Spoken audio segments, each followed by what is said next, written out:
Assalamualaikum warahmatullahi wabarakatuh. Di kesempatan kali ini saya akan membawakan sebuah cerita yang berjudul Dendam Arwah Seorang Istri. Cerita ini ditulis oleh akun Facebook bernama Dimas Wesarmanto. Bagi kalian yang ingin baca ceritanya secara langsung, bisa langsung kunjungi link yang sudah sertakan di deskripsi.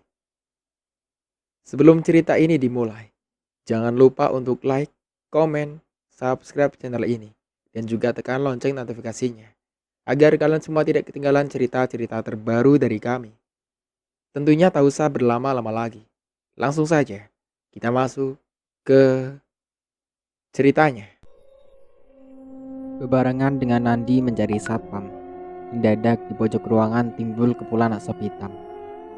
Asap itu terus bergerak ke atas dan membentuk suatu bentuk, yaitu suatu makhluk dengan ukuran tinggi 1,5 meter, bermuka tua, berambut putih panjang dengan hidung panjang mirip belalai gajah. Sedang matanya hanya satu, di keningnya. Menatap Nandi serta dari mulutnya yang berbibir tebal, warna merah muncul gigi taring yang siap merobek-robek Nandi. Nandi melihat penampakan itu, takut. "Siapa kamu?" tanya Nandi dengan volume suara keras. Makhluk itu tidak menjawab, namun berjalan dengan pincang, mendekati Nandi. Nandi semakin ketakutan. "Jangan mendekat, pergi, pergi!" usir Nandi dengan menggerakkan kedua tangannya agar menjauh. Makhluk itu terus mendekat diiringi tertawanya yang terkekeh. Anak muda, kamu tidak perlu takut. Kakek tidak menggigit. Kata penampakan makhluk yang berwujud kakek. Pergi, pergi. Jangan mendekat. Siapa kamu? Seru Nandi lagi. Karena takutnya, tiba-tiba kaki Nandi bisa bergerak. Nandi cepat-cepat naik berdiri di atas kursi, dengan muka pucat karena takut. Tanpa disadarinya, Nandi terkencing-kencing sampai mengucur ke bawah dan membasahi lantai. Siapa kamu? Pergi. Kata Nandi. Belum, makhluk kakek itu menyentuh tubuh Nandi. Muncul penampakan lagi. Kali ini arwah Puspita menampakkan wujudnya. Dengan muka putih pucat, mata lebar memerah, rambut panjang keriting serta gaun putih yang kedodoran. Di samping itu, dari mulutnya mencuat gigi taring serta tetesan cairan warna merah. Nandi menatap penampakan itu. Mata Nandi melotot melihat rupa wujud penampakan arwah Puspita. Apa-apaan ini? Banyak aneh di rumah sakit hantu ini. Siapa setan wanita ini? Ucap Nandi dalam hati. Arwah Puspita walau Nandi tidak berucap dengan suara, tetapi ia mendengar apa yang diucapkan Nandi. Arwah Puspita tertawa. Dengan suara tawanya seperti ringgikan kuda yang merupakan trade mekarnya, melengking. Siapa lagi ini? Siapa kamu? Kata Nandi dengan berdiri di atas kursi, serta celananya basah karena terkencing-kencing. Kamu ingin tahu siapa aku? Aku adalah wanita yang kamu rampok, kamu bunuh, dan kamu perkosa. Itulah aku. Dan kini aku akan menuntut balas. Kata arwah Puspita dengan wajah bengis. Nandi mendengar penuturan arwah Puspita, mengerutkan keningnya. Kamu bohong, dasar setan. Saya tidak mengenal kamu. Bagaimana bisa kamu tuduh saya memperkosa? Kata Nandi dengan nada tinggi. Arwah Puspita kembali mengeluarkan dengkikannya. Anak muda, tidak kamu bisa mengelak. Dan kamu harus menerima akibatnya. Aku akan membalas. Ini buktinya. Kata arwah Puspita disertai kibasan tangannya. Datanglah 3 makhluk kerdil dengan muka tanpa mata, mulut, telinga. Hanya ada lubang buat pernafasan. 3 makhluk kerdil itu bersama-sama menggotong papan berwarna perak, terbuat dari tembaga, dan mereka letakkan di hadapan Nandi. Nandi bertambah tidak mengerti. Ia hanya diam dengan melihat ulah mereka, sedang arwah Puspita menghilang. Hei Nandi, lihat di tembaga itu.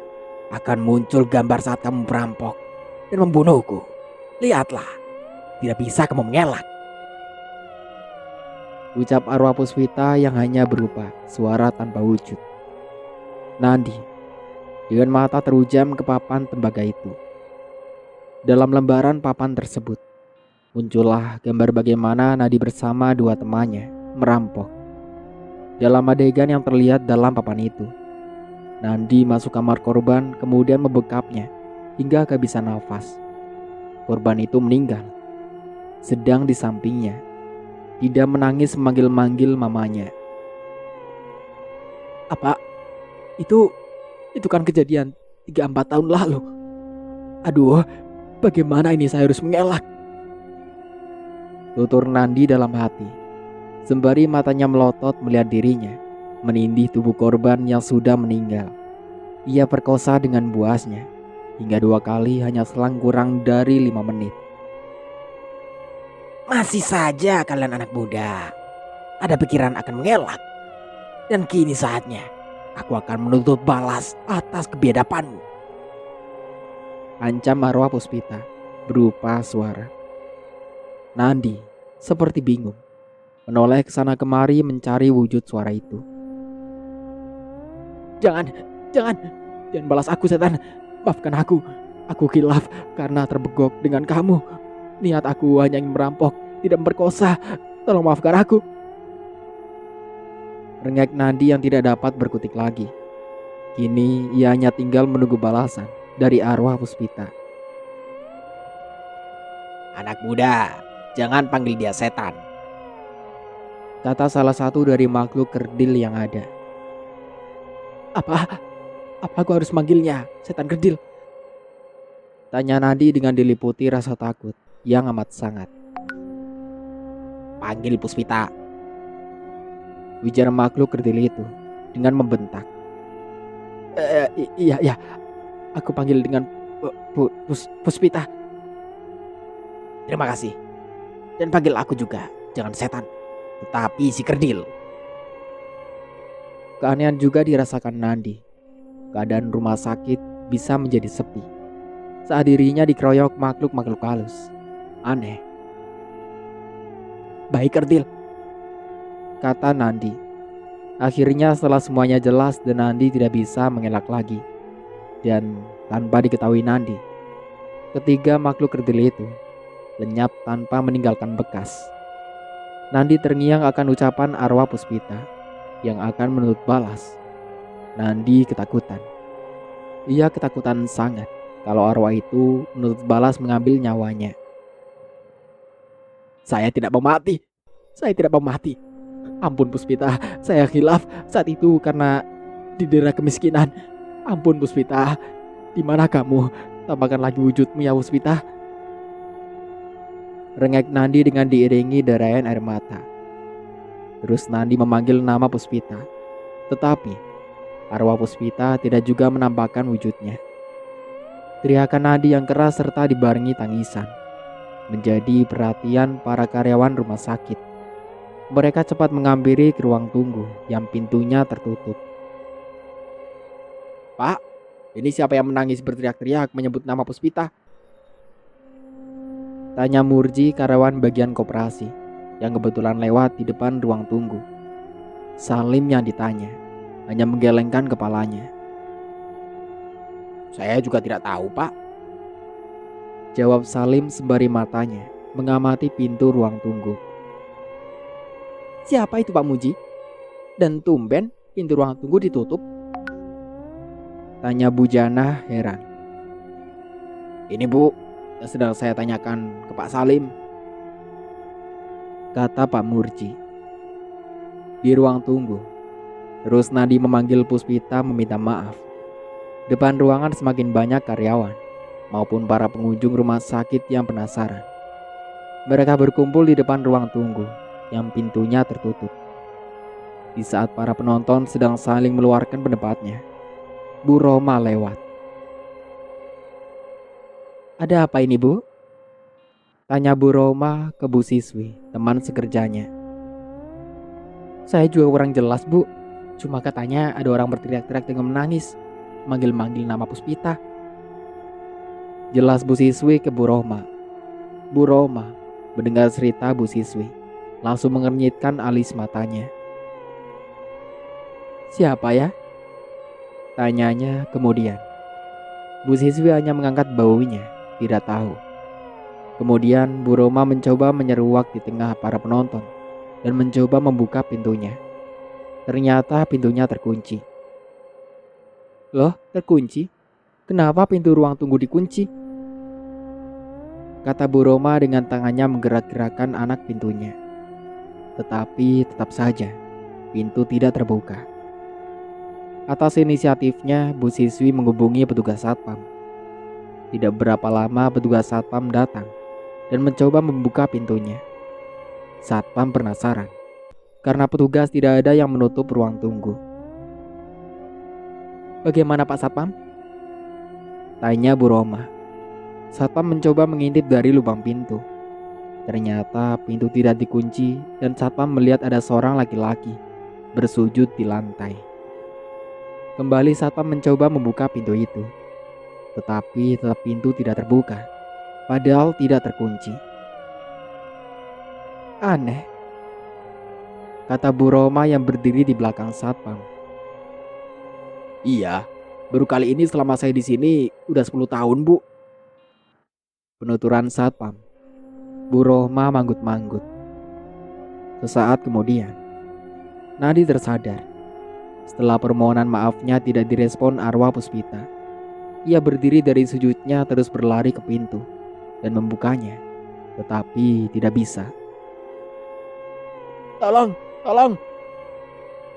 Teriak Nadi minta pertolongan. Nadi tahu kalau di luar banyak orang karena suara mereka yang gemuruh.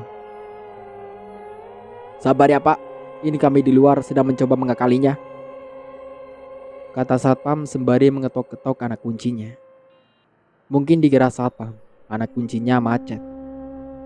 Baru saja Satpam pergi ke gudang mengambil linggis, pintu tiba-tiba terbuka dengan sendirinya. Keadaan ini menjadi para penonton banyak yang heran. membuka sendiri. Ujar Basuki, petugas OB rumah sakit. Begitu pintu terbuka, Bu Roma langsung masuk dan indera keenamnya bekerja. Bu Roma tahu kalau di tempat ini baru saja terjadi keanehan.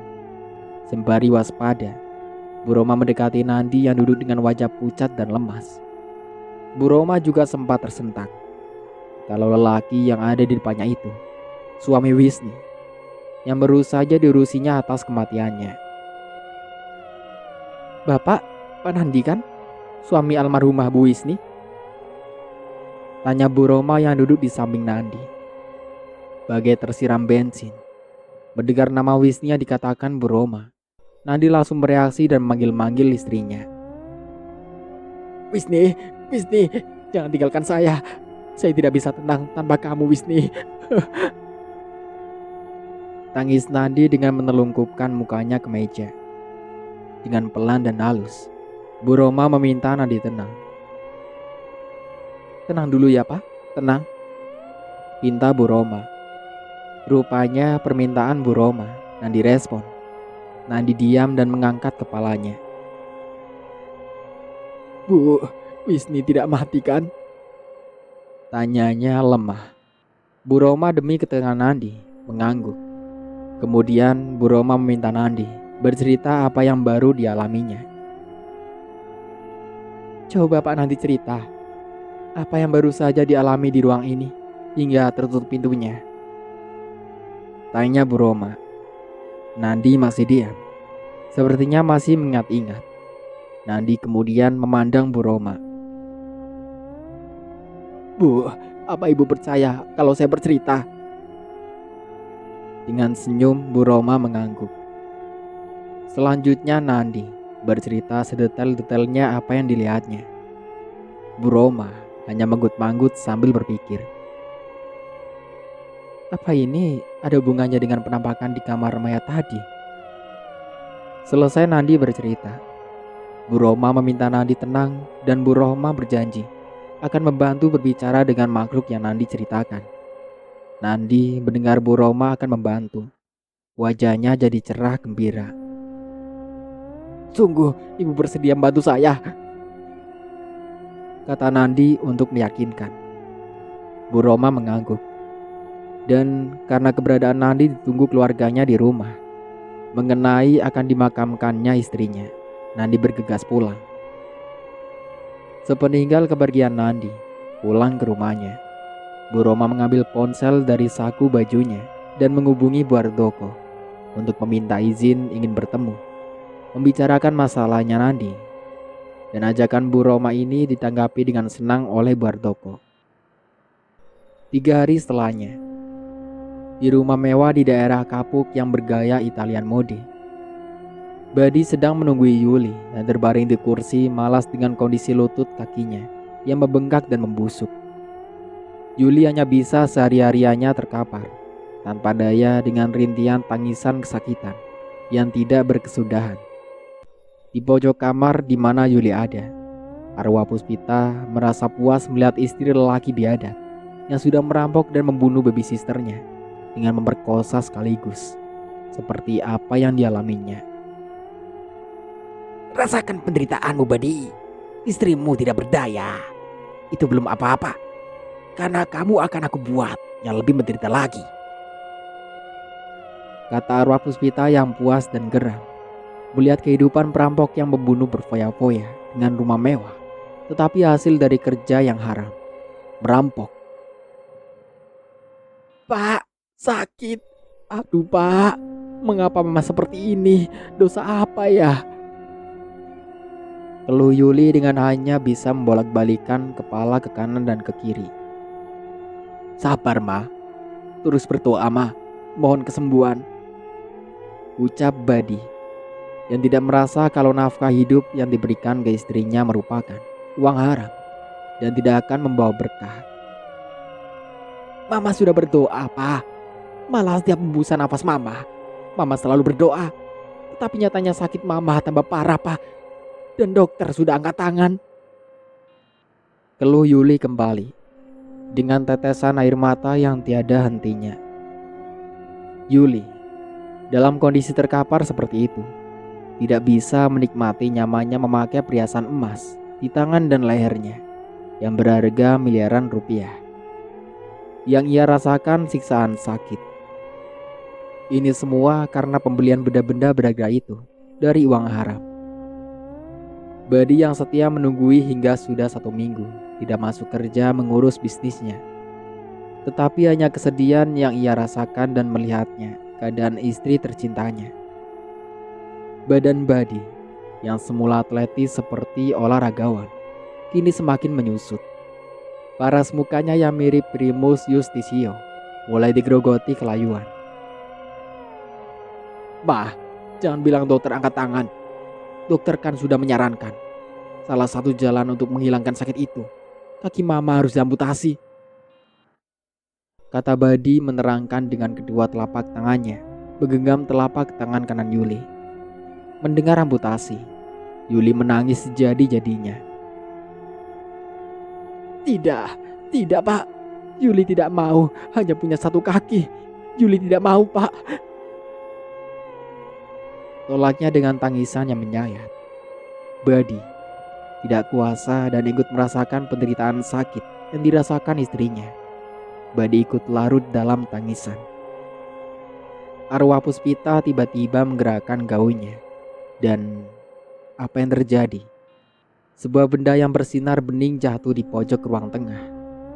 Badi yang sedang menangis karena terlarut dengan penderitaan sakit yang dialami Yuli segera keluar dari kamar dan menuju ke suara adanya sesuatu yang jatuh. Badi berjalan dengan langkah pelan-pelan mencari suara itu ke depan. Ke ruang tamu tidak ada yang mencurigakan. Ke garasi juga tidak ada tanda-tanda ada sesuatu. Badi terhenti sebentar, kemudian berjalan lagi, kali ini ke ruang tengah. Di tempat ini, mata Badi melihat sebuah benda sebesar bola kaki dan bersinar di sudut ruangan berdekatan dengan benda-benda berharga di mana Badi menyimpannya. Badi menghentikan langkahnya dan mengamati dengan seksama benda bersinar yang dilihatnya itu. Sinar yang dipancarkan benda tersebut berganti-ganti sehingga menyerupai pelangi.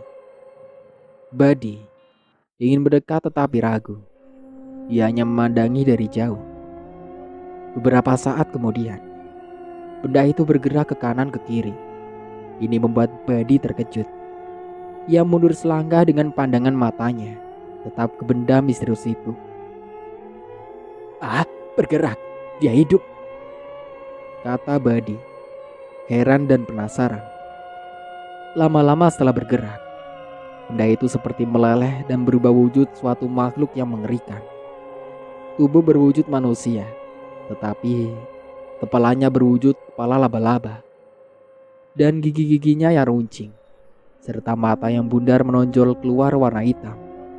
Dengan mulut yang bergerak-gerak, ini membuat Badi ketakutan. Ia berusaha lari, tetapi mendadak semua pintu menuju akses keluar tertutup. Apa? Pintu pada tertutup. Bagaimana ini? Ada apa dengan benda itu? Kata Badi yang berusaha membuka pintu, tetapi tidak bisa. Sementara makhluk aneh itu semakin membesar menjadi tinggi. Di tangan tergenggam lempengan selebar 1 meter.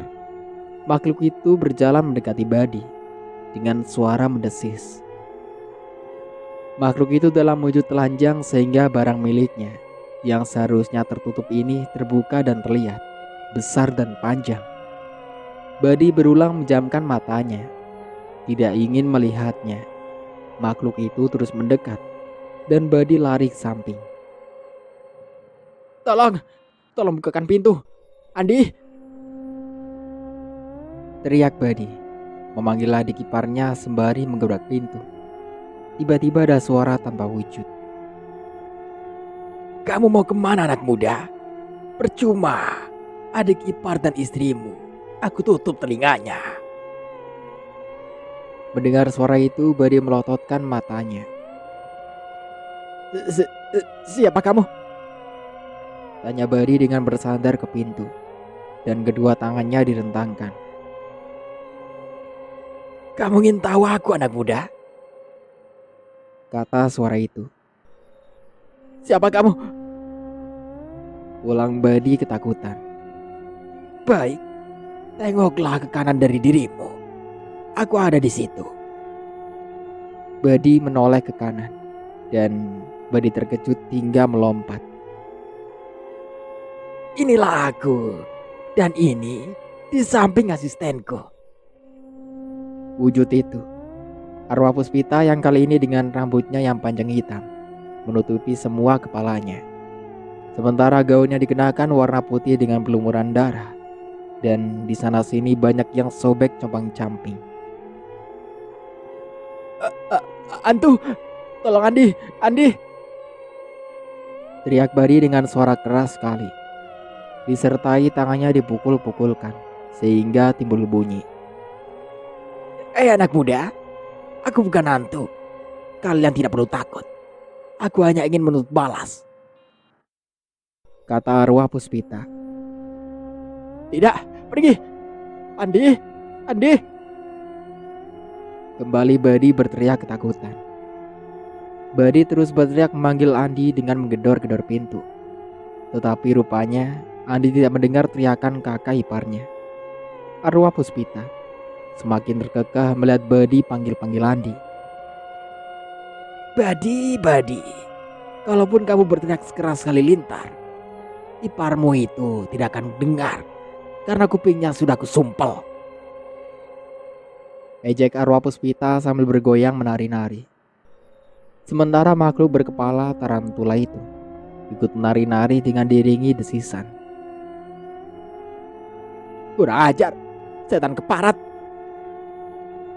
Rupanya Badi ada timbul keberanian memaki dan mencaci arwah Puspita. Tentu ini menjadikan arwah Puspita merasa direndahkan. Arwah Puspita geram. Mulutnya menyeringai dengan mempertontonkan gigi-giginya yang berlumuran darah serta lidah menjulur-julur bercabang banyak sekali, mirip dengan gurita. Melihat sosok arwah Puspita yang mendadak menyeramkan, nyali Badi menciut lagi. Jangan sembarangan bicara ya anak muda. Justru kamu itulah yang keparat. Marah arwah Puspita yang dari mulutnya menyembur kilatan api yang membuat hangus taplak meja yang ada di dekat wastafel. Apa? Kilatan api? Jadi siapa sebetulnya makhluk ini? Tanya Badi di dalam hatinya. Lagi-lagi arwah Puspita mengetahui apa yang Badi katakan. Kamu belum tahu siapa aku ternyata. Apa kamu ingin tahu aku? Tantang arwah Puspita. Siapa kamu? Setan dari mana kamu? Balas Badi dengan nyalinya timbul lagi. Aku adalah wanita korban perampokan yang kamu lakukan. Dan kamu pula lah yang membunuh babisterku disertai pemerkosaan. Tawa arwah Puspita meringkik serta melengking, dan membuat yang mendengar di malam-malam seperti ini pasti merinding. Bohong, aku tidak mengenal kamu dan tidak tahu rumah kamu. Mana bisa aku dikatakan perampok? Arwah Puspita tertawa kembali, kali ini dengan lebih melengking. Keparat kau anak muda. Sudah ketangkap basah masih mengelak. Berkata begitu, arwah Puspita sembari menungkupkan kedua telapak tangannya yang ditumbuhi kuku-kuku panjang dan runcing yang bisa merobek dan mengoyak isi perut. Dengan kode tepuk tangan itu, muncul beberapa makhluk berkepala laba-laba. Jadi ada 6 yang semuanya dalam kondisi telanjang, yang tubuhnya dipenuhi bulu-bulu hitam. Badi hanya melotot, tidak kuasa bicara. Ia tidak tahu apa yang akan dilakukan mereka. Keenam makhluk laba-laba itu kemudian mempertontonkan sebuah semacam video keadaan saat Badi dan Rustam merampok, membunuh, dan memperkosa Lastri di lantai lorong yang akan ke kamar Puspita. Di satu lempengan saja, Badi amat terkejut melihat adegan-adegan yang terjadi sudah 3 tahun yang lalu. Apa itu? Itu kan kejadian 3 tahun yang lalu. Tapi bagaimana makhluk itu punya dokumentasinya? Ajib betul. Heran Badi. Di saat video itu diperlihatkan ke Badi, ternyata arwah Puspita dan makhluk laba-laba itu telah menghilang. Ini membuat Badi mencari-cari, memutar matanya sekeliling ruangan yang tertutup pintunya. Badi berkali-kali memejamkan matanya saat melihat foto yang ada di hadapannya. Bagaimana ia membekap Lastri sampai Lastri berontak tetapi sia-sia. Lastri kehabisan nafas, lemas kemudian meninggal. Dalam sosok yang sudah menjadi mayat, masih bisa membangkitkan nafsu birai Badi yang di saat itu masih bujangan. Dengan hanya menarik gaun tidur Lastri ke atas dan melorotkan celana dalamnya, Badi leluasa memuntahkan cairan nafsunya hingga terpuaskan. Badi seperti menyesal melihat adegan dalam gambar yang diperlihatkan arwah Puspita. Ia pun segera berteriak memanggil arwah Puspita. Tetapi Badi belum tahu bahwa penampakan itu bernama Puspita, sehingga Badi memanggil nama sekenanya, yaitu dengan kuntilanak. Hai hantu kuntilanak, di mana kalian? Teriak Badi dengan tubuhnya memutar-mutar segala arah. Yang dicari tidak ada. Badi terus berteriak memanggil kuntilanak berulang-ulang. Saat Badi kebingungan harus kemana lagi dapat menemui penampakan itu, tiba-tiba muncul suara di belakangnya. Bagaimana anak muda? Masih akan mengelak lagi? Dan gambar ini, apabila kalian tidak menyerahkan diri ke polisi, akan kubawa ke sana agar kalian dipenjara seumur hidup. Ancam arwah Puspita. Mendengar ancaman arwah Puspita, Badi terus mohon ampun dan merengek agar gambar itu jangan sampai ke polisi. Mohon kuntilanak, mohon jangan dibawa ke polisi gambar itu. Saya tidak mau dipenjara, tidak mau. Keluh Badi memelas ke arwah Puspita. Hei, panggil aku Puspita. Aku bukan golongan rendah seperti kuntilanak tahu. Iya Puspita. Kata Badi sembari mencoba berlutut ke arwah Puspita. Tetapi punggungnya mendadak kaku. Tidak bisa untuk bersujud. Enak saja. Kalian sudah merampok, membunuh dan memperkosa. Tidak mau dipenjara. Dan kalaupun kalian sudah dipenjara, aku tetap akan menuntut balas. Nyawa dibayar nyawa. Ujar arwah Puspita mengancam. Badi menjadi tambah kalang kabut. Ia sangat ketakutan. Maafkan aku Puspita. Saat itu aku hilaf. Sejatinya aku hanya ingin merampok. Hilaf. Tetap aku akan tuntut balas. Istrimu akan kubuat menderita dengan kakinya itu. Badi tersentak. Dalam benaknya berkata, Jadi Yuli sakit lututnya itu ulah Puspita. Berarti Puspita tidak main-main. Puspita, tolong Puspita, urungkan semua tuntutan balasmu. Dan pulihkan kembali sakit istriku. Aku sangat sayang sekali dengan Yuli. pinta Badi. Waktu semakin malam. Dan dari kejauhan kembali terdengar suara lolongan anjing di hutan. Anak muda, siap-siap saja menerima balasanku. Kalian akan aku buat menderita. Kata arwah Puspita. Usai berkata seperti itu, tiba-tiba lampu padam. Dan ada sinar cahaya masuk dari pintu. Ini menandakan ada lubang. Dan Badi, matanya langsung diarahkan masuknya sinar. Hati Badi senang karena pintu bisa terbuka. Badi cepat-cepat keluar. Begitu Badi ada di luar, lampu yang semula padam jadi menyala. Loh, nyala? Kata Badi sesudah berada di luar. Menampakkan arwah Puspita dan makhluk tarantula sudah tidak ada. Badi langsung ingat Yuli yang sedang terbaring sakit. Yuli, istriku. Kata Badi yang terus menghampiri Yuli. Sesampai di kamar Yuli, ternyata Yuli sedang tidur pulas. Tumben, Yuli bisa tidur pulas begitu. Biasanya selalu merintih sakitan. Tutur Badi dalam batin sembari berdiri di sebelah Yuli. Badi tidak mengetahui kalau arwah Puspita ada di situ. Baru dikatakan Yuli tertidur pulas, kini bangun. Ia menoleh ke kiri. Melihatnya suaminya ada di sampingnya.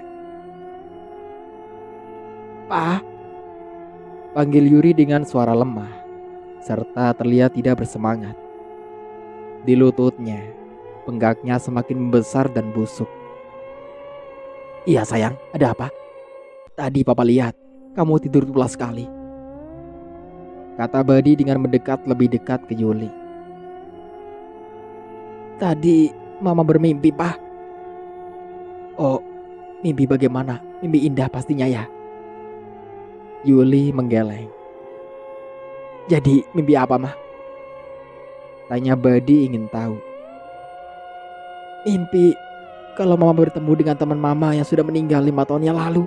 Mengajak mama ikut dengannya. Jelas Yuli tentang mimpinya. Itu aku, Yuli, yang sudah dirampok barang-barangku oleh suamimu. Dan kini aku akan menuntut balas. Ujar Puspita yang tidak bisa didengar Yuli maupun Badi. Ah, Ma, jangan percaya dengan mimpi. Mimpi itu cuma bunga tidur. Kata Badi. Tetapi ini mama benar-benar mimpi, Pak. Sudah, tidak usah berbicara masalah itu. Bikin stres saja. Kita bicara yang lain saja ya. Ajak Badi. Yuli diam. Pandangannya ke langit-langit kamarnya. Arwah Puspita masih melayang-layang dalam kamar itu. Badi ingat dan terngiang-ngiang ucapan Puspita. kalau sakit yang diderita Yuli adalah atas ulahnya. Tanpa sadar, Badi bersujud sambil meminta maaf ke arwah Puspita. Ocehan Badi begitu didengar oleh Yuli.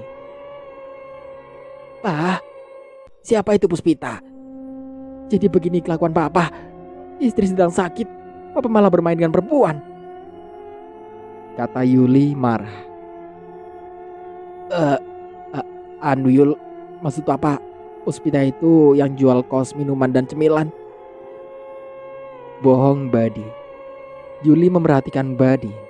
Ia terlihat tidak percaya apa yang dikatakan oleh suaminya. Mama tidak percaya, Pak.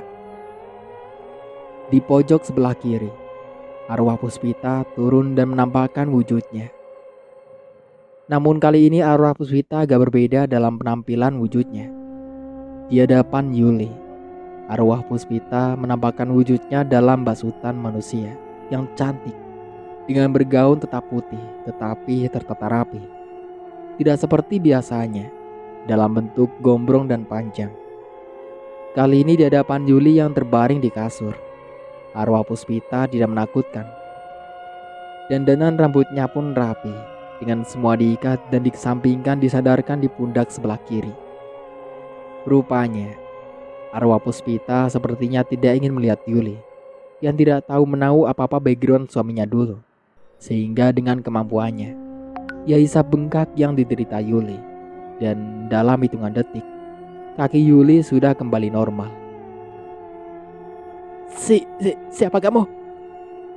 Tanya Yuli dengan anggota badannya sedikit diangkat, penasaran. Arwah Puspita tersenyum manis, mirip dengan bintang sinetron Sandra Dewi. Aku Puspita, Yuli. Jawab arwah Puspita dengan suaranya yang dibuat serak-serak basah. Mendengar jawaban arwah Puspita, Yuli melebarkan bola matanya. Puspita? Kata Yuli dalam hatinya. Terngiang saat suaminya menyebut nama Puspita. Arwah Puspita kemudian duduk di kursi di sisi Yuli. Kenapa Yuli? Kamu diam atau terkejut mendengar aku menyebut nama Puspita? Tanya arwah Puspita. Yuli masih penasaran dengan kehadiran arwah Puspita. Maaf Mbak, saya agak bingung juga. Mbak kok tiba-tiba muncul di dalam kamar saya? Arwah Puspita tersenyum dengan memperlihatkan susunan giginya yang rapi dan putih, bersih, hampir sama dengan iklan-iklan Pepsodent di TV. Itu soal mudah bagi saya, Yul. Dan kau pun sampai tidak merasakan kalau kakimu sudah sembuh. Kata arwah Puspita. Yuli kemudian melihat kakinya dan betapa terngangnya Yuli mengetahui kakinya yang beberapa jam lalu masih bengkak dan sakit, kini sudah normal seperti semula. Kakiku sudah sembuh. Kata Yuli dengan penuh kebahagiaan. Dan dengan gerak refleksnya, ia berusaha memeluk arwah Puspita. Karena bahagianya, tetapi usaha Yuli memeluk tubuh ke arwah Puspita tidak bisa. Yang menurut perasaan Yuli sedang memeluk Puspita. Ternyata yang sedang dipeluk itu gulingnya ada di sebelahnya. Kok aku memeluk guling? Tadi aku kan memeluk tubuh Mbak. Kata Yuli, bingung dengan matanya bolak-balik. Melihat guling dan tubuh Puspita. Melihat Yuli kebingungan. Arwah Puspita lagi-lagi hanya senyum. Yuli, masalah itu tidak usah kamu pikirkan. Nanti kamu akan tahu sendiri. Jelas arwah Puspita. Terus, sebenarnya Mbak itu siapa? Tadi aku dengar suamiku menyebut nama Puspita. Apa Mbak yang dimaksud suamiku? Ya, ujar arwah Puspita tegas. Jadi selama aku sakit, suamiku bermain dengan Mbak. Kamu salah, Yuli. Kembali ujar arwah Puspita. Salah? Ya, salah. Aku bukan wanita teman kencan suamimu. Tapi aku Yuli memotong kata-kata arwah Puspita. Tapi kamu simpanannya. Kata Yuli terpancing emosi. Arwah Puspita diam. Arwah Puspita hanya menatap wajah Yuli yang mencurigai bahwa dirinya simpanan suaminya. Dan yang lebih parah lagi, ternyata penampakan arwah Puspita. Yuli menganggapnya kalau wanita yang berbicara dengan dirinya itu wanita normal masih hidup. Yuli, Kata arwah Puspita. Yuli rupanya masih mengamati arwah Puspita. Di samping karena kecantikannya dan juga ia merasa heran. Karena selama ini belum pernah bertemu dengan namanya Puspita. Namun Puspita sudah tahu namanya. jadi Mbak betul wanita lain dari Badi? Tanya Yuli. Arwah Puspita tersenyum. Yuli, kasihan sekali. Mempunyai suami tidak tahu latar belakangnya. Ujar arwah Puspita. Maksud Mbak? Aku Puspita, bukanlah wanita simpanan atau kekasih gelap suami kamu. Ucap arwah Puspita sedikit serius. Lalu, apa kalau begitu? Karena suamiku berkali-kali menyebut nama Puspita. Aku adalah korban perampokan yang suami kalian lakukan bersama kedua temannya, Nandi dan Rustam.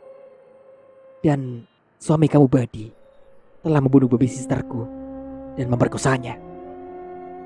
Yuli mendengar ucapan arwah Puspita, terperanjat dan setengah akan berlari. Tetapi dengan kemampuan arwah Puspita, Yuli tidak bisa berlari. Jadi suamiku pembunuh dan perampok? Tanya Yuli masih ragu. Ya. Jawab arwah Puspita. Dan Mbak? Arwah Puspita memotong ucapan Yuli. Aku sudah mati karena dibunuh Nandi. Dan kini aku akan menuntut balas. Mendengar kalau wanita yang berbicara dengan dirinya itu sudah mati, Yuli terhenyak dan kaget bukan kepala. Kamu kalau begitu sudah mati, kata Yuli cari kepastian. Ya, dan kamu lepas semua perhiasan emas yang ada pada tubuhmu. Itu adalah barang-barang milikku. Jelas arwah Puspita. Yuli kemudian melihat gelang, kalung dan cincin yang ia kenakan. Hampir-hampir tidak menyangka kalau barang-barang yang ia kenakan hasil rampokan yang dilakukan Badi. Tapi suamiku bilang kalau perhiasan ini hasil kerja kerasnya. Yuli masih belum yakin. Ya, hasil kerja keras dengan merampok. Tapi aku belum yakin itu, kalau barang-barang ini hasil perampok. Kata Yuli. Perkataan Yuli itu menjadikan arwah Puspita berubah wujud aslinya. Saat Puspita tiba-tiba hilang dari pandangan Yuli, Yuli kebingungan. Kepalanya menoleh ke semua arah mencari Puspita. Tidak berapa lama kemudian, ada asap yang berputar bergulung di kamar Yuli. Dan lambat laun berubah menjadi makhluk wanita. Rambut panjang, muka putih, mata merah dan giginya bertaring. Sesekali ada cairan merah keluar dari dalam mulutnya. Penampakan ini menjadikan Yuli ketakutan dan beringsut dari duduknya mendekati pintu keluar. Tetapi dengan cepat arwah Puspita menuju ke kaki Yuli. Tiba-tiba kaki Yuli jadi lemas. Siapa kamu? Siapa kamu? Dan kaki-kakiku, aduh, lemah sekali. Kata Yuli yang langsung roboh ke lantai dan duduk apa adanya. Arwah Puspita tertawa dengan terbang melayang-layang di dalam kamar Yuli. Setan, Papa. Teriak Yuli sembari berusaha ngesot mendekati pintu. Belum juga sampai ke pintu, Yuli melihat 3 makhluk kerdil dengan wujud kepalanya yang besar, sedang badannya kecil. Mereka berjumlah 3. Tangan mereka panjang hingga menyentuh lantai, serta mempunyai dua mata yang tidak berkedip. Namun pupil matanya selalu berputar. Tiga makhluk kerdil tersebut kemudian membentangkan kain putih dengan ukuran 1 x 2 meter. Seperti yang terjadi pada Buddy dan Nandi, Yuli diminta untuk menyaksikan gambar yang ada dalam kain putih itu. Tanpa banyak omong, ketiga makhluk kerdil itu mendekat Yuli. Yuli ketakutan. Ia bergerak mundur. Makhluk kerdil itu terus mendekati dan kemudian dengan bahasa isyarat meminta agar Yuli perhatikan gambar yang muncul di kain yang dibentangkan dan jangan memperhatikan dirinya. Yuli semula tidak bereaksi saat melihat gambar bergerak yang ada dalam kain itu. Yuli bereaksi saat melihat adegan berikutnya, di mana Buddy ikut-ikutan mencicipi tubuh Lastri. Dengan rakusnya Buddy memperkosa mayat Lastri. Di samping adegan pembunuhan dan pemerkosaan, Yuli juga melihat bagaimana Buddy dan Rustam mengambil kemudian memasukkan dalam kantung plastik hitam barang-barang emas kepunyaan Puspita. Jadi, Papa itu perampok. Tidak, tidak. Aku tidak mau mati konyol dalam terali besi penjara. Kata Yuli pelan dengan dirinya sendiri. Tanpa diketahui Yuli, mendadak arwah Puspita datang kembali sembari tertawa mengikik. Bagaimana, Yul? Kamu tidak bisa mengelak lagi kalau suamimu itu pembunuh sekaligus pemerkosa. Kini aku akan menuntut balas. Ujar arwah Puspita mengancam. Yuli sembari berusaha berdiri menjauhi dari arwah Puspita. Aku tidak takut. Aku tidak takut. Kata Yuli ketakutan. Arwah Puspita tidak ingin membuat Yuli ketakutan. Kemudian ia normalkan lagi, sehingga Yuli bisa berjalan. Kalau kalian tidak mau ikut-ikutan menanggung beban akibat ulah suamimu, maka lepaskan semua perhiasan yang ada pada tubuhmu. Itu barang-barangku. Terang arwah Puspita. Ya, dan aku tidak ingin memakai barang-barang yang didapat dengan perbuatan merampok. Kata Yuli, melepaskan gelang, anting, dan yang lain yang ada pada tubuhnya. Bagus. Aku akan tetap menuntut balas atas perilaku Nandi, Buddy, dan terakhir Rustam. Kata arwah Puspita. Yuli, pandangan matanya sampai tidak sempat berkedip, menatap wajah arwah Puspita yang terlihat sangar dan galak. Puspita, maafkan suamiku. Pinta Yuli ke arwah Puspita. Arwah Puspita tertawa mendengar permintaan Yuli. Tidak bisa. Suami kamu telah berbuat sesuatu yang melewati batas. Aku akan buat mereka menderita. Ujar arwah Puspita yang kemudian hilang. Pagi itu, tiba-tiba Yuli memberikan sekantung plastik yang berisi perhiasan emas ke Buddy. Buddy bingung saat Yuli tiba-tiba memberikan sebuah kantung berisi emas milik Puspita di depan Buddy yang sedang duduk. Tidak menyangka ya, kalau Papa itu seorang perampok. Dan rumah ini dengan semua isinya, Papa beli dengan uang hasil merampok. Kata Yuli sembari mengembalikan semua barang-barang emas yang dibungkus di sebuah kantung plastik.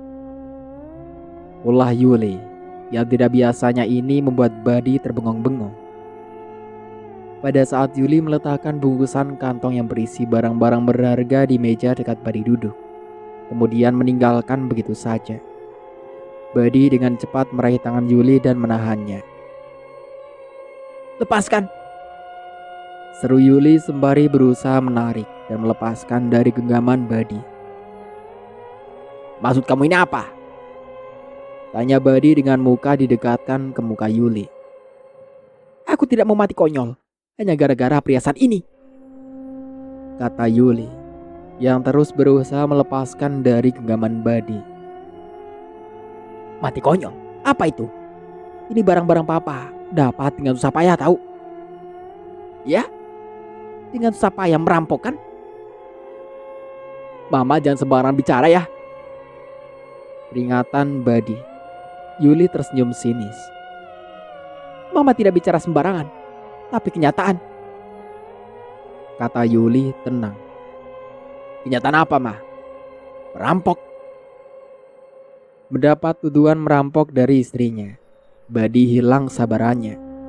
Tangan Badi memegang mulut Yuli dan kemudian melintirnya. Tetapi belum sempat meraih mulut Yuli. Tangan Badi seperti tertahan sehingga tidak sempat memegang mulut Yuli. Apa? Papa mau nampar Mama? Tampar, ayo tampar. Ujar Yuli menantang dengan muka memerah dan nafas yang memburu. Sedang Badi merasa ada yang aneh. Ia hanya berkata dalam batinnya, Jangan-jangan istriku ini punya ilmu. Lepaskan. seru Yuli lagi, sembari menarik tangannya kuat-kuat dari tangan Badi dan berhasil. Lemas, sehingga tidak bisa menggenggam tangan Yuli. Di sampingnya arwah Puspita, tertawa melihat Budi kelimpungan. Badi, seberapa kerasnya kalian mencengkram tangan istrimu, tidak akan bisa kalian menahannya. Kata arwah Puspita, yang memang sudah tahu rencana Badi. Melihat istrinya lepas dari genggamannya dan pergi meninggalkannya, Badi mengejarnya. Mama mau kemana? Tanya Badi halus. Pulang ke kampung. Pulang? Kenapa pulang? Ini juga rumah Mama. Kata Badi, mengingatkan dengan berdiri di depan Yuli, sehingga menghalangi Yuli melangkah. Betul, ini rumah Yuli juga. Tapi dulu, Pak, sekali lagi Mama katakan, Mama tidak mau mendapat harta, tapi didapat dengan jalan yang haram. Jelas Yuli dengan arwah Puspita ada di sisinya, melindunginya. Siapa yang bilang haram, Ma? Puspita, yang sudah membuka mata Mama dan juga yang sudah menjadikan sakit lutut Mama sembuh tanpa diamputasi. Mendengar Yuli menyebut nama Puspita, Badi terkejut. Istriku tahu Puspita. Kapan dia bertemu si setan itu? Tanya Badi dalam hati. Semalam. Kata Yuli menjawab ucapan Badi. Badi kaget karena Yuli bisa menjawab ucapannya, padahal ucapannya itu masih dalam hati. Ini Mama kan? Bukan hantu si Puspita? Ya, ini Mama. Kenapa? Heran, karena Mama bisa tahu ucapan Papa yang masih dalam hati. Mama, Papa tidak menyangka Mama yang dulu lembut, tetapi sekarang pandai menjawab. Dan apa? Sudah. Mama tidak ingin berlarut-larut dalam persoalan ini. Izinkan Mama pulang dulu ke kampung dan akan kembali kalau Papa sudah mendapatkan pekerjaan dan harta yang didapat dengan jalan yang halal. Berkata begitu, Yuli langsung menuju ke kamarnya dan ternyata semua sudah siap untuk dibawa pulang. Siapa yang menyiapkan semua ini? Padahal aku tadi keluar kamar, semua masih berantakan. Kata Yuli heran, karena semua yang rencana Yuli bawa pulang sudah tertata rapi dan semua barang termasuk baju yang tertata itu tanpa ada satu barang pun pemberian dari Badi. Mama jangan pergi. Papa tidak bisa hidup tanpa Mama. Rengek Badi memohon. Tidak bisa. Mama harus pergi karena Mama tidak ingin mati konyol dalam penjara. Mati konyol bagaimana, Ma? Kata Badi masih belum paham. Arwah Puspita tanpa diketahui suami istri itu tertawa terkekeh. Mama tidak ingin terlibat masalah Papa di masa lalu dan ternyata berjalan di jalan yang salah. Mama lebih baik hidup dalam kemiskinan tapi mendapatkannya dengan jalan yang halal. Jelas Yuli sambil mengumpulkan semua barang yang akan dibawa pulang ke orang tuanya di kampung. Badi mendekat dan memegang lengan Yuli. Oh, Papa tahu. Mama sudah terhasut dengan omongan setan bejat itu. Kata Badi dengan telunjuk tangan kanannya diarahkan ke muka Yuli. Yuli berusaha menghindar agar tidak tercolok matanya. Pak, dia bukan setan. Dia adalah arwah Puspita yang Bapak rampok. Dan semua harta yang ada Bapak angkut, dan bukan itu saja. Mobil yang ada di garansi pun itu bukan milik Papa. Tetapi itu saja Papa belum puas. Masih sempat-sempatnya membunuh Lastri, baby sisternya Puspita. Terang Yuli secara gamblang. Dan itu menjadikan Badi terheran. Apa yang diucapkan istrinya itu benar. Istriku kok bisa tahu semuanya, dan pas seperti apa yang aku lakukan bersama Rustam dan Andi. Berarti Puspita tidak main-main. Ini tidak bisa didiamkan. Aku bisa masuk penjara, kata Badi di batinnya. Pak, kenapa diam? Tanya Yuli. Mama salah. Itu semua karangan setan bejat. Puspita itu siapa? Papa tidak tahu. Ujar Badi berusaha berbohong. Yuli tertawa melihat kebohongan suaminya. Papa bilang Papa tidak kenal Puspita. Ya betul. Tapi Papa merampas harta, bendanya, serta nyawanya. Walau itu bukan Papa yang melakukan. Tetapi sama saja, Pak. Satu komplotan dengan Nandi dan Rustam. Merampok? Apa yang dirampok? Kenal dan tahu saja? Tidak. Dengan yang mengaku-ngaku nama Puspita. Sombong Badi. Yuli tiba-tiba mencium bau amis yang menyengat. Ia menoleh ke segala sudut ruangan. Dan tidak jauh dari Badi berdiri, muncul cairan merah seperti darah. Cairan itu semakin lama semakin banyak. Anehnya, cairan itu tidak mengalir kemana-mana, tetapi tetap tempat yang di dekat Badi. Cairan apa itu? Tanya Yuli, merasa ganjil sambil menutup lubang hidungnya untuk mengurangi bau amis yang dikeluarkan cairan itu. Badi yang berdekatan dengan keberadaan cairan misterius itu hanya menatapnya. Wah, jangan-jangan si setan itu akan datang lagi dan membongkar semua masalah. Tutur Badi pelan. Betul, dan beberapa saat kemudian, cairan merah darah tersebut berubah menjadi beberapa makhluk, seperti setengah monyet dan setengah manusia. Bedanya mereka bertubuh mini-mini.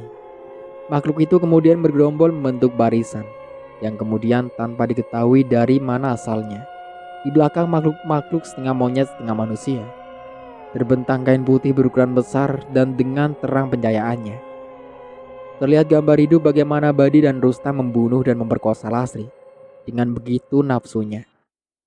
Badi tidak menyangka kalau gambar yang pernah dilihatnya itu dipertontonkan ke istrinya Yuli. Pak, apa yang Papa lihat bukankah itu, Pak? Cuma bedanya itu terlihat muda, dan sekarang sudah terlihat berumur. Tanya Yuli ke Badi. Badi menoleh ke Yuli. Mama jangan percaya gambar itu. Itu hanya akal-akalan saja oleh Puspita. Elak Badi sambil menuding ke arah depan. Yuli tertawa dengan sinis. Kalau begitu, di gambar itu Rustam juga akal-akalan Puspita. Itu Rustam, Pak. Yuli tahu persis dan itu Papa. Badi tetap pada pendiriannya, tidak mengakui gambar tersebut. Rupanya arwah Puspita tahu, yang dengan bukti ini Badi tidak berkutik. Di tubuh Badi, di bawah pusernya ada noda hitam, dan ini yang tahu hanya Badi dan istrinya. Arwah Puspita kemudian mempertontonkan Badi dalam keadaan telanjang dan menampakkan noda itu. Yuli dengan ternganga melihat Badi dalam kondisi telanjang, yang menyebabkan noda hitam bawaan dari lahir terlihat. Wah, lihat. Itu ada noda hitam di perut Papa. Itu bukti yang Papa tidak bisa mengelak lagi. Ujar Yuli yang menoleh ke Badi. Badi rupanya kebingungan akan mengelak apa lagi. Hatinya dongkol, panas, ingin rasanya menonjok Puspita. Sayang arwah Puspita tidak menampakkan wujudnya, tetapi ia ada di antara suami istri tersebut. Mata Badi melihat ada barbel tergeletak di lantai. Ia pukul barbel itu dan dengan sekuat tenaganya ia lemparkan ke kain putih yang terbentang di belakang makhluk-makhluk terkejutannya. Namun apa yang terjadi? Barbel itu setelah Badi lemparkan bukan mengenai sasaran, tetapi berbalik mengenai kepala Badi dan Badi terjungkal. Keningnya luka dan darah mengucur. Yuli terkejut akan perbuatan suaminya itu yang akhirnya dirinya sendiri yang rugi. Yuli berusaha akan menolong, tetapi badannya terasa berat untuk melangkah menghampiri suaminya. Akibatnya darah terus mengucur dan Badi mengerang kesakitan. Mama, tolong Papa. Kepala Papa sakit sekali. Keluh Badi sambil memegangi kepalanya yang sakit. Sudah Pak, minta ampun pada Puspita. Tidak usah mutar-mutar mengelak dan akui saja.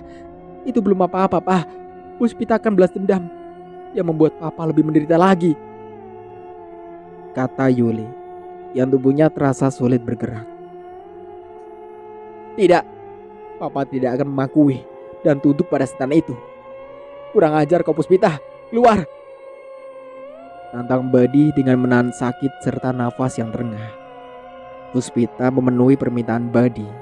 Ia pun muncul dengan raut wajah seperti saat Badi merampok dulu. Ia mengenakan pakaian tidur, dan Dinda ada di sisinya menangis meraung-raung. Sementara Badi dan Rustam yang juga mengenakan busana seperti saat itu sedang mengobrak-abrik isi lemari Puspita dan menjarah semua isinya, terutama barang berharga seperti emas, buku deposito, berangkas kecil yang berisi uang tunai miliaran rupiah, belum uang aslinya, dan tidak luput pula beberapa surat penting termasuk sertifikat rumah. Yuli menyaksikan aksi suaminya yang tidak berperi kemanusiaan, hanya bisa geleng-geleng kepala, dan bukti ini yang menguatkan Yuli untuk pergi dan pulang ke rumah orang tuanya. Badi seperti monyet kesasar. Ia celingukan melihat adegan demi adegan yang dipertontonkan Puspita. Badi, mau bicara apa lagi kalian?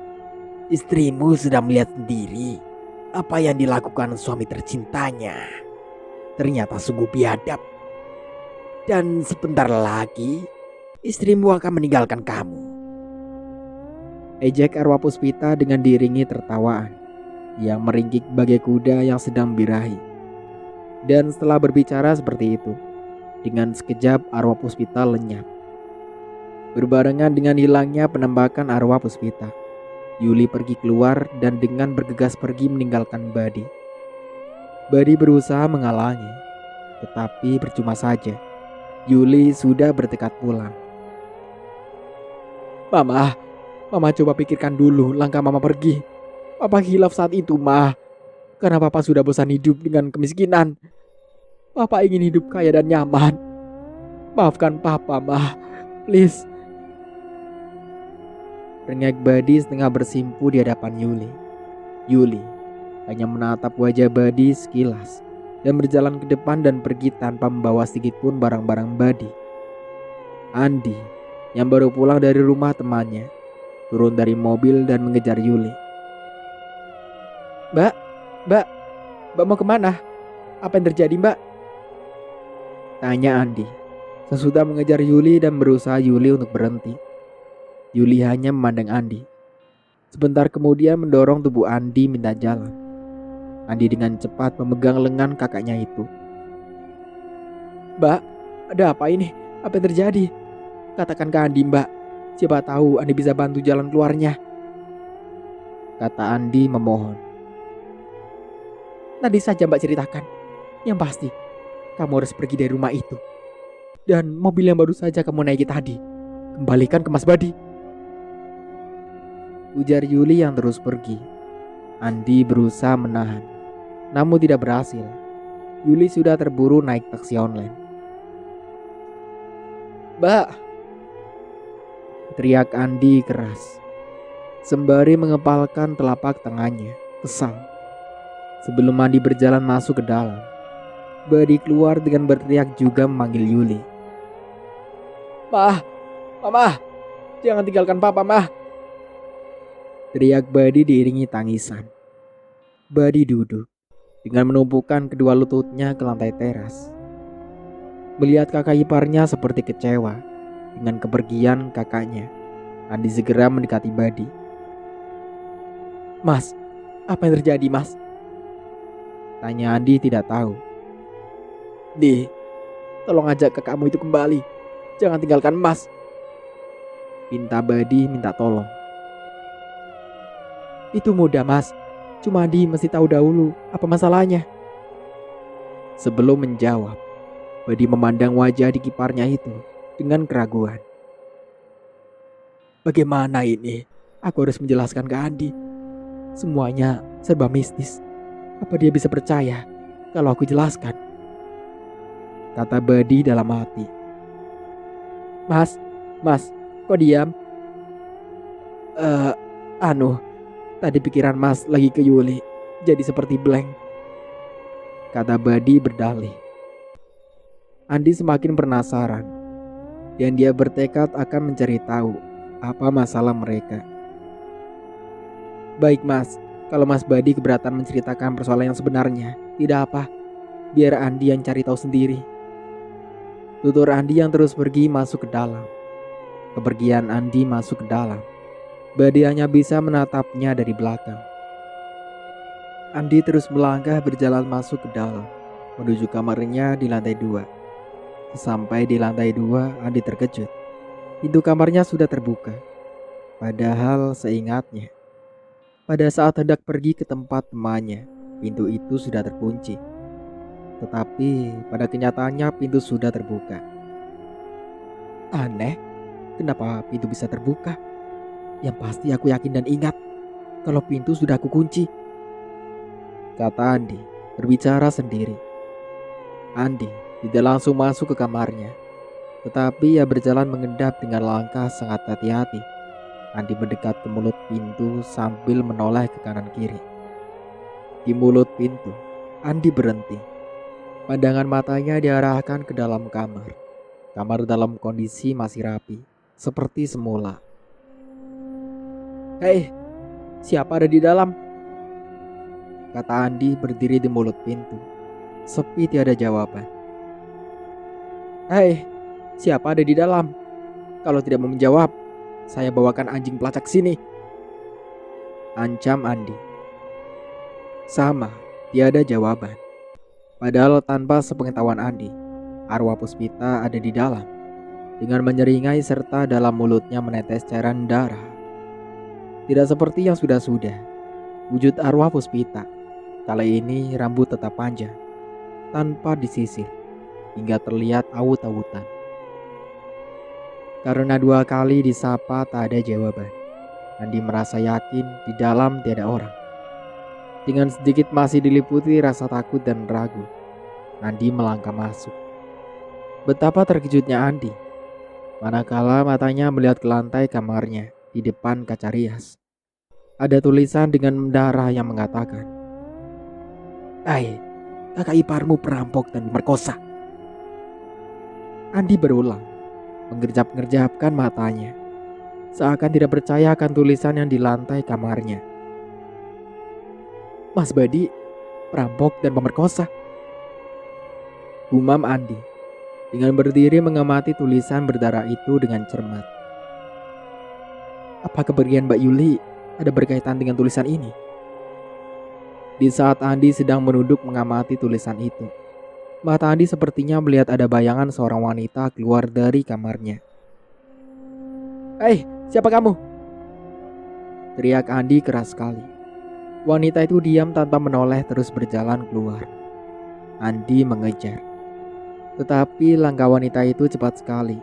Dan tiba-tiba sesampai di lantai 1, wanita itu hilang. Andi yang tertinggal jauh, celingkukan mencari wanita misterius yang baru dilihatnya. Hai, jangan sembunyi. Atau aku telepon ke polisi. Ancam Andi. Wanita itu tetap tidak muncul. Andi dengan berkacak pinggang hanya bisa geleng-geleng kepalanya. Apa mungkin wanita tadi hantu? Dan dia yang menulis tulisan yang tinta darah itu. Reka-reka Andi. Tidak ingin masalah tulisan yang ada di dalam kamarnya menghantui pikirannya. Andi berlari kecil ke kamar Badi. Belum sampai di kamar Badi, Badi muncul dari depan. Mas, kebetulan saya mencari Mas dan butuh keterangan dari Mas Badi, kata Andi yang kemudian mengajak Badi ke kamarnya. Badi bingung. Di, Mas mau dibawa kemana? Mas belum bisa berpikir tenang sebelum kamu itu kembali, kata Badi yang berjalan terseret-seret oleh tarikan tangan Andi. Mas lihat, ini siapa yang menulis dan masuk kamar saya tanpa izin, ujar Andi setelah sampai di kamarnya, sedikit emosi. Badi melihat dan membaca tulisan yang ditulis dengan darah itu dalam hati kecilnya. Badi tahu siapa yang membuat tulisan tersebut. Siapa lagi kalau bukan ulah arwah Puspita. Bagaimana Mas? Mas tahu siapa penulis tulisan berdarah ini? Kata Andi dengan jari telunjuknya diarahkan ke lantai di mana tulisan itu ada. Badi bingung mau bicara apa. Kalau dirinya mengatakan yang sebenarnya, bisa runyam. Karena Badi diam, Andi menegurnya. Mas, kenapa diam? Tegur Andi dengan menatap wajah kakak iparnya. Mas sendiri juga tidak tahu di. Jawaban Badi seperti ragu, membuat Andi semakin penasaran. Andi ada perasaan kalau Badi itu menyimpan sesuatu. Saya yakin Mas pasti tahu. Dan kalaupun Mas tidak tahu siapa penulisnya, bagaimana, betulkah Mas Badi seperti apa yang disebut dalam tulisan itu?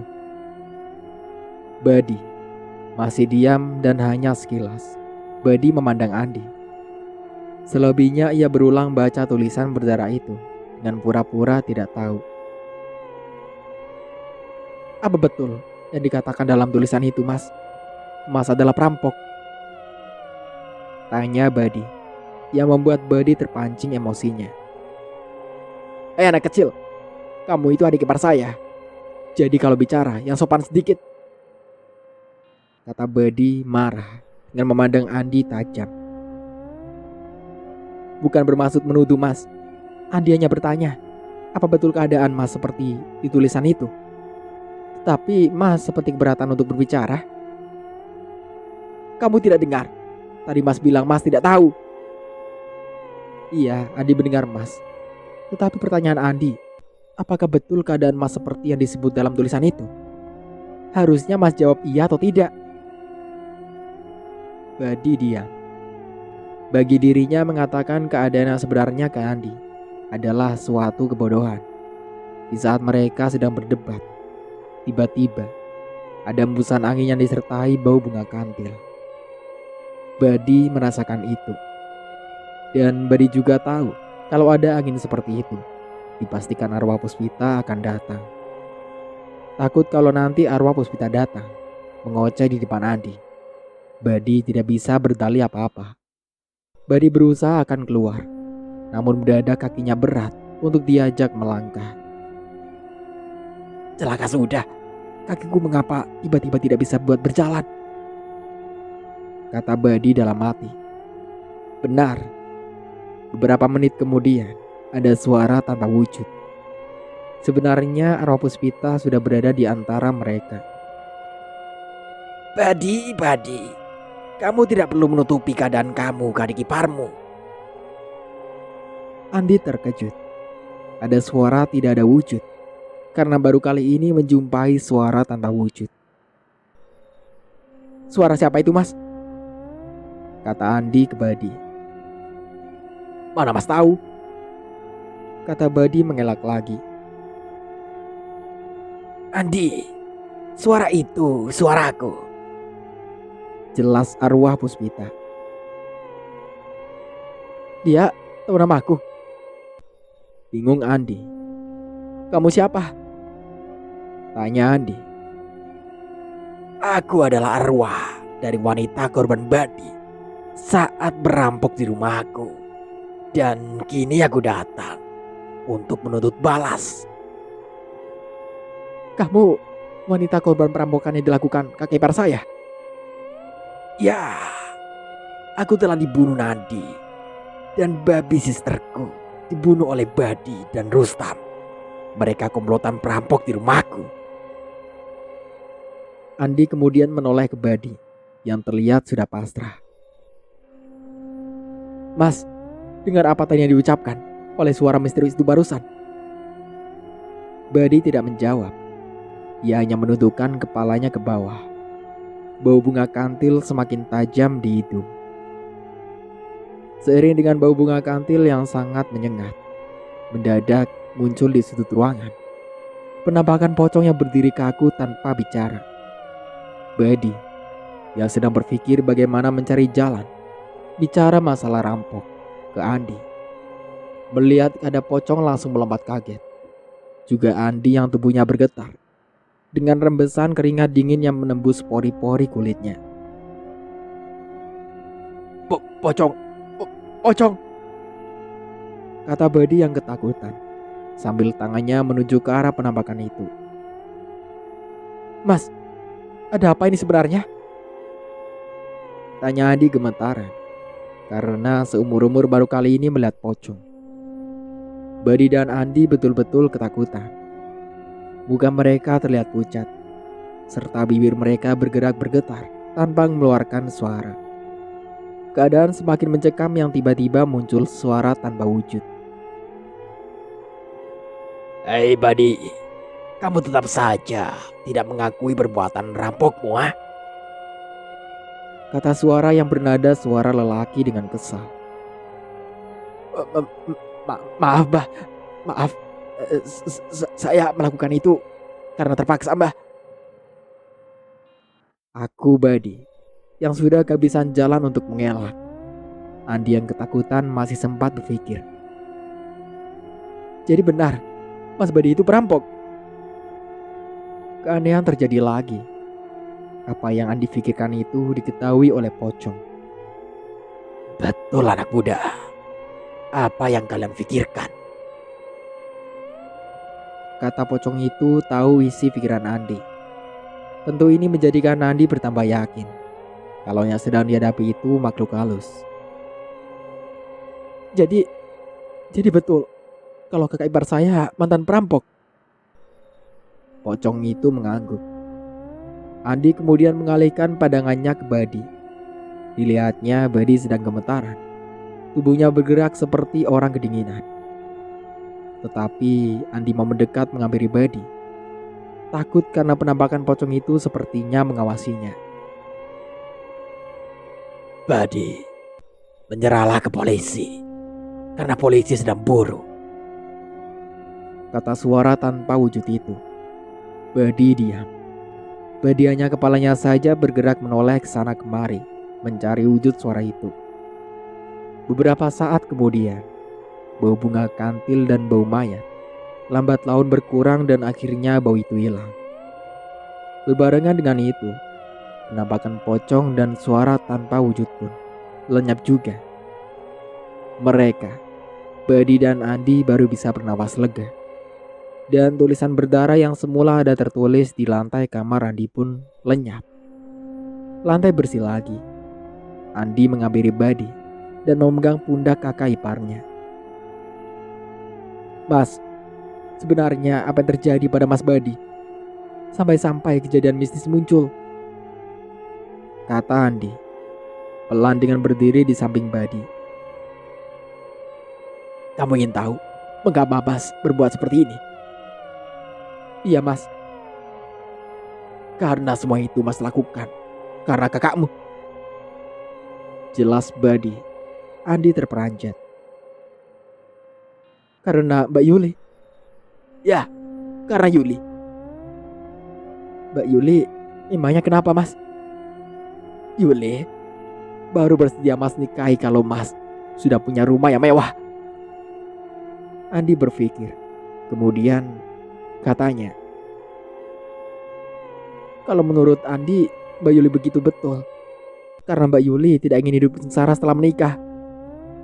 Dah, Karena itu, agar Mas bisa menikah dengan Yuli, Mas bekerja agar bisa membangun rumah. Mas boleh bekerja, malah harus bekerja keras. Tapi bekerjalah dengan jalan yang diridhoi Allah atau yang halal, Mas.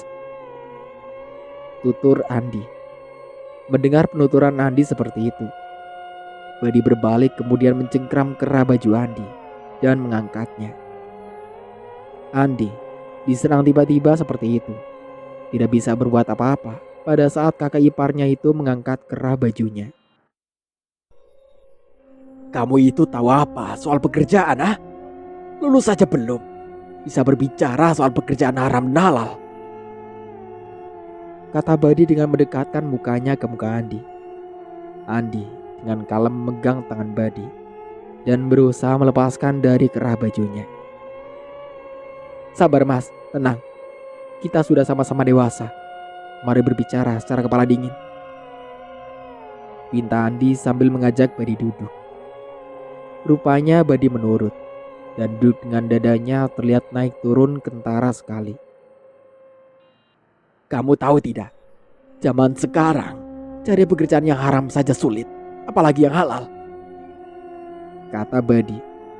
Andi batuk kecil sebentar. Mas, perlu Mas ketahui bahwa semua aktivitas yang kita lakukan itu semuanya tergantung dari niat. Begitu juga mencari pekerjaan. Niat kita apa? Cari pekerjaan yang halal apa yang haram? Arwah Puspita tanpa sepengetahuan mereka ada di antara mereka. Arwah Puspita hanya tersenyum menyaksikan keadaan keluarga Badi menjadi kacau. Badi, sedikit demi sedikit keluarga kalian akan hancur. Kata arwah Puspita. Oke, sekarang kamu mau apa? Kalau ternyata kakak iparmu itu adalah perampok. Tantang Badi sembari mukanya diarahkan ke Andi. Yang pasti Andi akan mengajak Mas untuk kembali ke jalan yang lurus. Karena kalau kita mengerjakan sesuatu di jalan yang benar, hidupnya akan mendapat keberkahan, Mas. Mendadak Badi tertawa. Andi, sejak kapan kau ini berbicara seperti seorang ustadz keamanan saja? Berbicara masalah kebenaran itu tidak perlu menjadi ustadz dulu, Mas. Dasar bintang omong saja kau. Saya itu sudah bosan menjadi orang miskin, Andi. Orang miskin itu banyak makan korban, terutama korban hinaan dan cemoohan. Makanya Mas harus berusaha bagaimana agar bisa menjadi orang kaya. Tentu tetap harus berusaha dengan jalan yang benar, Mas. Nasihat Andi. Badi diam hanya bola matanya saja melirik sekilas ke Andi. Banyak omong kamu.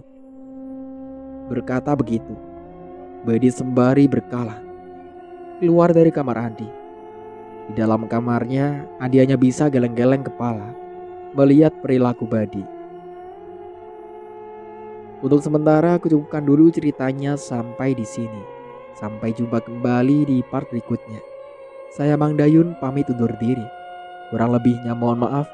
Wassalamualaikum warahmatullahi wabarakatuh.